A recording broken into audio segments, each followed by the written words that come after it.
যে ব্যক্তি আমার প্রতি একবার দুরূদ পাঠ করবে, আমার জন্য দুরূদ পাঠ করা মানে নবীর জন্য দোয়া করা, একবার দোয়া করবে আল্লাহ তাআলা তার প্রতি 10 বার রহমত নাজিল করবে।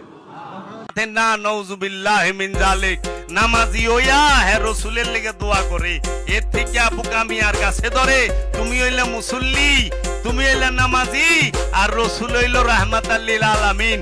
এই রহমতের লাগি দোয়া আছে, রহমতের লাগি সওয়াব পাঠায়, রহমতের কাছে দয়া ভিক্ষা চায়। এর জন্য ফরিয়াদ যদি করেন, ফরিয়াদ করেন, দোয়া করেন না। এই দোয়া এটা উমাইয়া আব্বাসিয়া রাজবংশ মানুষ অহংকার শিখাই দিছে। দোয়া করে, নিজেরই কত বড় মনে করে, রসুলের লেগে দোয়া করে, নবীর লেগে দোয়া করে, ওলির লেগে দোয়া করে। আরে যে নফস খান্নাস মুক্ত তার জন্য দোয়া লাগে? যে খান্নাস মুক্ত সে তো কল্যাণ প্রাপ্ত, যে আল্লাহর দিদার প্রাপ্ত সে কল্যাণ প্রাপ্ত।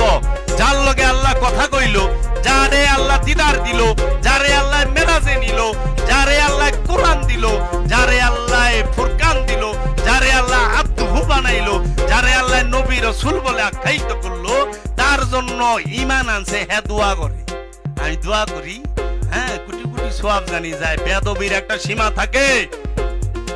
নিজের এত অহংকারী ভাইবেন না, ফরিয়াদ করেন ইয়া রব্বে কাবা।